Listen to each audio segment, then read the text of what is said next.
The 2025 NHL Draft is come and gone. Here are all the players who the Leafs drafted, and I'm here to tell you they're all going to be amazing. Seriously, we're going to talk about the players who the Leafs picked, and for the major junior players, the kids who played in the OHL, WHL, and QMJHL, we're going to be able to show you the footage because they're letting us, because they're cool to SDPN, and they're cool in general. But we should probably talk about something before we talk about those players.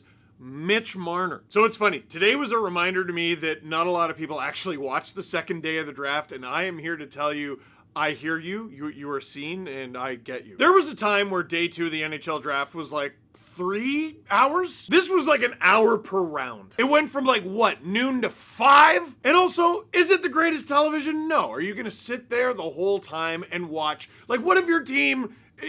You have one pick in the round. You're going to sit there for the whole rest of the hour and watch a bunch of teams you don't care for pick guys? Who cares? So I get it. There was some confusion. I said, hey, heard the Mitch Marner rumors. I want to make a video, but I can't yet because we don't have enough details. And a lot of people messaged me back and they're like, what are you talking about? Is that even legit? I've only seen it on Twitter. Okay, that's great. I saw Elliot Friedman say it on national television with my own 2 eyes. Here's what is supposedly happening. Mitch Marner, who is a pending unrestricted free agent who the Leafs are about to lose for nothing, is potentially getting traded to the Vegas Golden Knights, in which case the Leafs won't lose him for nothing. Details are scarce, but insiders are talking about this being a legitimate thing. Mitch Marner's rights, it sounds like, are going to be traded to the Vegas Golden Knights, and one player, a player, not picks, a player the Leafs are going to get in return is rumored to be Nick Waugh from the Vegas Golden Knights. Of course he's from the Vegas Golden Knights. It's a trade with the Vegas Golden Knights, Steve. Anyway, that's all we know. We don't know what else is involved in the deal. We don't know if it's actually Nick Waugh. We don't know if the trade is even going to happen. We don't know anything. Once we do know something... I'll make a video about it because that's a huge deal. Not to mention an era-wasted video, probably. It's due. It's overdue. So that's exciting, but it's too early. So let's talk about the players the Leafs drafted. The Leafs picked 6 players in the 2025 NHL draft. They didn't have a first rounder, but they did have a second, a third, 2 fifths, a 6th, and a 7th. 4 of those picks were out of the Ontario Hockey League, so I'll be able to show you highlights for all 4 of those players. The first player they selected, though, near the end of the second round, 64th overall, is not an OHL player. Selected out of Leksands in Sweden, Tinus Luke Koblar. Even though he plays in Sweden, he's actually a Norwegian-born player, and that made me go, hey, is he the first ever Norwegian selected by the Leafs? No, second. The first was Sondre Olden a few years ago. He was at a 3rd rounder. He is a guy who was considered like a steal at the time. Like, oh, the Red Wings want him. And this is when the Red Wings, oh my goodness, they know everyone coming out of Europe. He didn't end up panning out. That's the draft. He's still playing. He's actually playing in Switzerland right now. But he played 1 season in the OHL, and that was the only North American hockey he ever played. Who was the next pick? Oh, I wish you didn't ask that. Brian Rust. Yeah. Anyway, Steve, focus. See, this kid. You're sitting here talking about a 3rd rounder from 2010. This kid. Tinus Luke Koblar was the first player picked in this draft by the Leafs in what would be a themed day. Here's Nick Barden pointing out that the Leafs draft picks from today were 6'4", 6'1", 6'4", 6'3", 6'4", and 6'3". They picked 6 guys, and 5 of them were 6'3" or taller. And that includes Tinus Luke Koblar, who is 6'4". So, if you've been watching my stuff for a few years, you know that lately I've been starting to get really interested in how did this player come to be drafted? Not just, oh, how many points did they have? Where were they ranked? Because, as you can see here, not everyone loved this pick at 64th overall. Top-down hockey thinks this pick is downright diabolically bad. But sometimes, maybe some players are just not as well scouted as others. Listen, maybe the Leafs are dumb here. Maybe they're geniuses. But I do find it very interesting that Koblar played with 1 NHL draft pick this past season, and it happened to be a Leaf draft pick from last year. Another somewhat controversial pick, actually. It was defenseman Victor Johansson, who, while somewhat tall, was listed, if I remember correctly, with a weight in the 140s. The justification for the pick is, well, he has brothers and they all weigh a lot more than that. Interestingly enough, his weight is already up to 165, I believe, on Elite Prospects. Not to mention, he was his team's leading defensive scorer on Leksands, 4th on the entire team overall. So it's reasonable to assume the Leafs would have had eyes on Leksands, and they went out and got a 6'3", 187-pound teammate of Victor Johansson in Tinus Luke Koblar. In 43 games, he had 8 goals and 21 points, but noteworthy, in 7 playoff games, he had 4 goals. He won't even be 18 years old until July 21st, so he'd be one of the younger players in this draft. An off-the-board pick, an interesting pick. I'm very fascinated to see where he ends up. Couple more things I wanted to read to you about Koblar. From Stephen Ellis, Tinus Luke Koblar to Toronto, a 6'3" center. There's a lot to like from his physical attributes. He's not a crushing presence, but he's competitive and strong enough to win out most individual battles. Mix in good skating and good hockey IQ, and I think there's definitely some late bloomer potential if he can unlock another level in his offensive game. Followed by this revelation from Luke Fox, Tinus Luke Koblar is a Toronto Maple Leafs fan. Since I was a young kid, I was watching and cheering for them. It's my favorite team in the NHL. Heck yeah, Tinus Luke. Next, this one is a pick that people seem to love. 86th overall in the 3rd round, the Leafs select forward Tyler Hopkins from the Kingston Frontenacs of the OHL. And that means we can show you the highlights. Hopkins, it's worth noting, is a passion haver. This guy grew up loving the Toronto Maple Leafs. And why not? He hails from Campbellford, Ontario. He was one of 6 players on the Kingston Frontenacs to have 20 or more goals this season. In fact, 20 goals, 31 assists for 51 points in 67 games. It's always 67. Now, it's worth noting that those points are pretty good for Tyler Hopkins on account of Kingston was a pretty good team. And you could say, well, points are easier to come by if you're on a really good team. It's possible, but there's only one puck. And you're not going to play the whole game, and you're definitely not going to play ahead of the 20-year-olds, the 19-year-olds, and 18-year-olds, unless you're like Michael Misa, who went second. Now, the Twitter scouts love this pick. From Nick Richard, and the Leafs land Kingston Frontenacs pivot Tyler Hopkins, he's a center, at 86th overall. Would have been happy to take him 64th with the Koblar pick.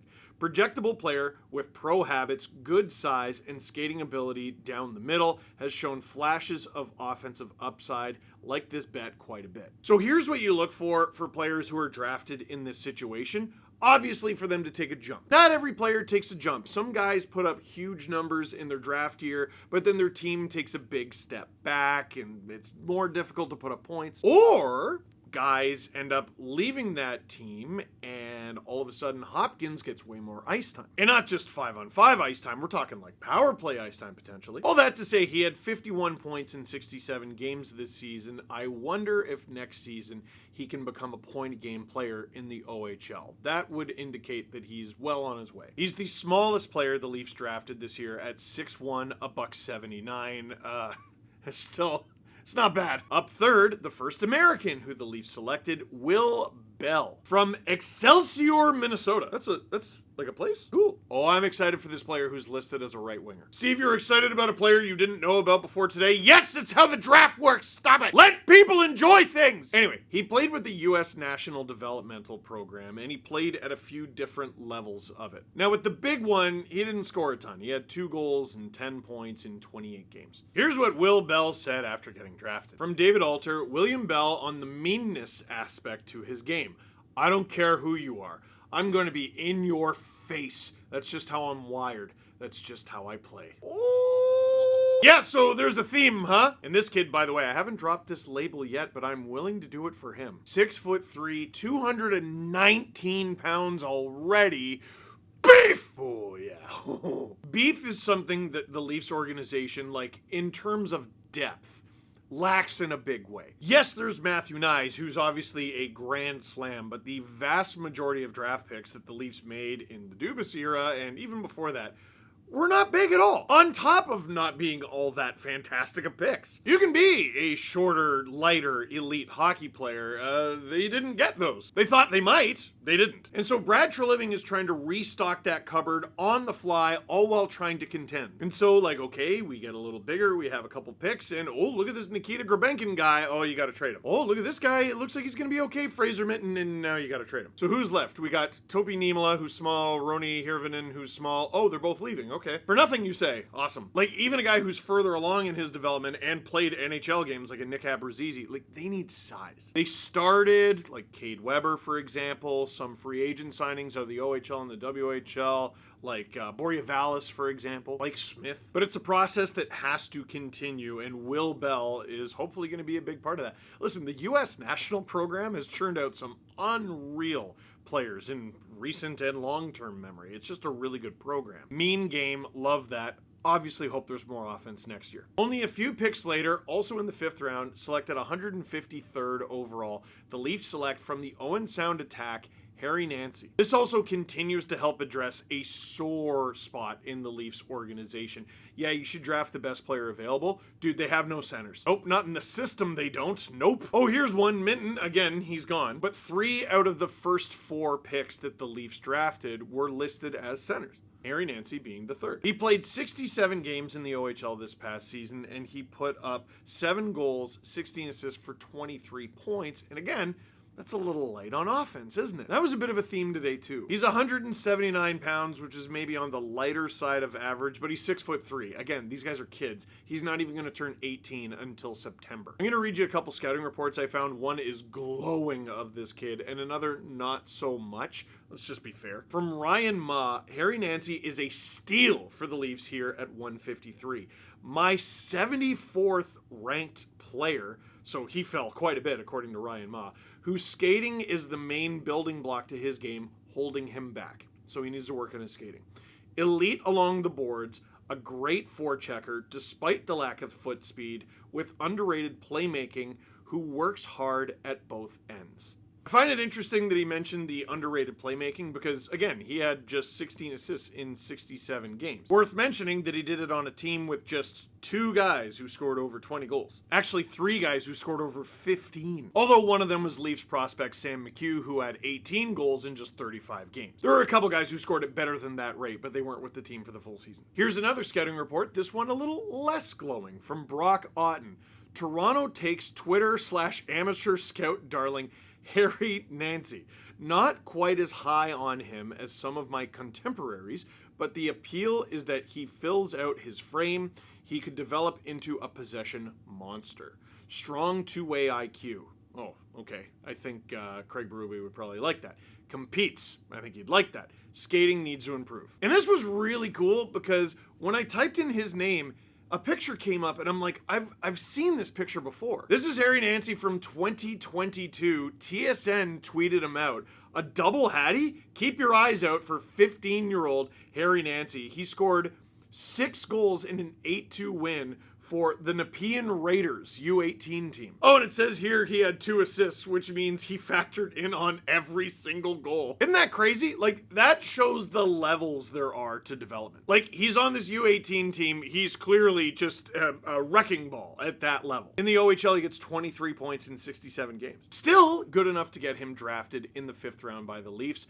I will be keeping a keen eye on Nancy. 2 more picks here, and they stay with the theme. The Leafs draft their first defenseman of the day, big, hulking, right shot Ryland Felinger of Wawa, Ontario, who played with the Flint Firebirds of the OHL. Funny enough, another team that also had Sam McHugh, Leafs prospect, this past season. 18 goals in 20 games with the Flint Firebirds, by the way. Holy cow. Now, if you're like, wait a sec, didn't the Leafs already get a huge defenseman from the Flint Firebirds? Yes. They signed 20-year-old Oshawa native Blake Smith just a few months ago. I made a video about him. He's 6'5", 225 pounds. And he did end up actually scoring quite a bit in his final year in the OHL. 10 goals and 32 points in 64 games. But again, as a 20-year-old. Ryland Felinger was another player on the Flint Firebirds who was massive. I can't imagine playing that team. Like, in junior hockey, dude, you could have put those two on a pair and Ryland Felinger would have been the small one at 6'4",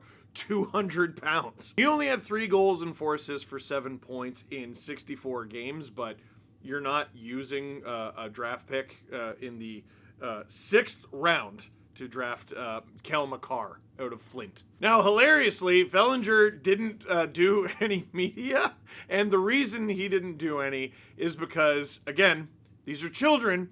Today he is attending His prom. He was born May 16th, 2007. He's just 18. His prom. I almost don't want to know anything about his game because I'm too caught up on the idea that an Ontario-born kid was drafted by the Toronto Maple Leafs on the day of his prom. How do you have a better day than that at 18? Now, he did only have 7 points in 64 games, but you got to remember he shoots right, so you triple his point total. Let's call it 21. Let's round up. We talk about this sometimes with the Leaf scouting and other team scouting.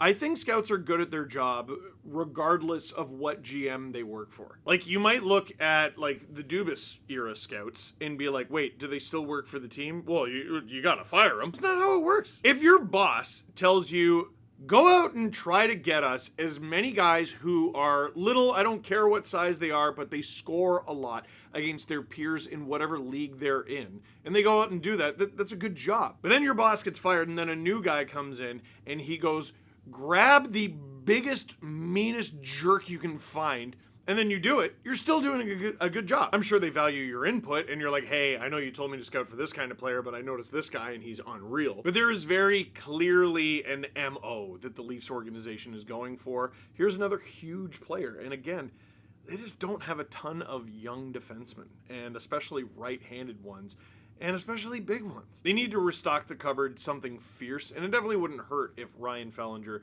discovered something else to his game and scored more than, 7 points next season. But still, holy crap, happy prom. Finally, last pick of the draft for the Toronto Maple Leafs, 217th overall from the Kitchener Rangers, another Ontario kid, Matthew Lakar from Binbrook, Ontario. Here's another guy who, again, the numbers aren't there. He is a left shooting forward who, in 43 regular season games with Kitchener, had 7 goals, 1 assist, 8 points. How tall is... Oh, you're not going to believe it. 6'3", 205 pounds. Of note, 62 penalty minutes. In 14 playoff games, he had 38. I tried to find some hits to include in this video, and there was one so bad that I'm not going to do it. There was this poor kid on North Bay, he almost took his head off. And again, this should tell you about the jump in levels. Because last season, he was playing with the St. Catharines Falcons of the GOJHL. That's not a bad league, it's Junior A. In 48 games, he had 16 goals, 22 assists for 38 points. And in the playoffs, he had 7 points in 9 games. Lakar was 5th on that team in scoring, and only 1 out of the 4 guys ahead of him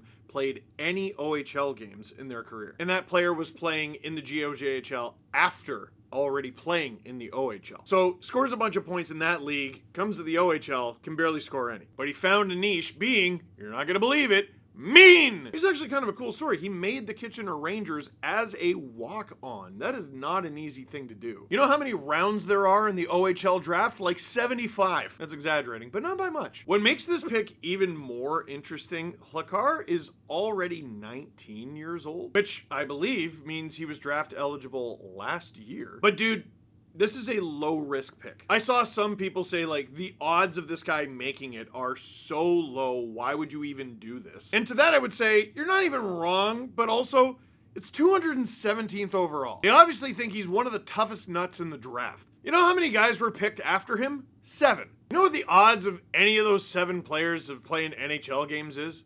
Not good. It's possible, but not good. It's a bit of a weird pick, but that's what makes it fun. I would get worked up about it if they used a second rounder on him. They didn't. They used the 217th overall pick. If even I can't get mad about it, it might not be a thing worth getting mad about. Until, of course, the guy the Panthers selected last overall ends up becoming a Hockey Hall of Famer. So, what do you think of the Leafs picks from the 2025 NHL Draft? You got to see some of them. What did you think?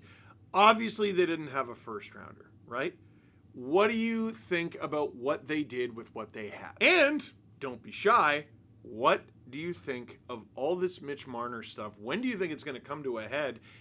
And do you think the Leafs are actually going to get a roster player, maybe even 2, for a player's rights? That's so weird. Let me know in the comment box down below. But for now, that is it for this one. Thank you very much for watching. Click like if you liked this video. Click subscribe if you really liked it. Tell your friends to also subscribe to the SDPN YouTube channel.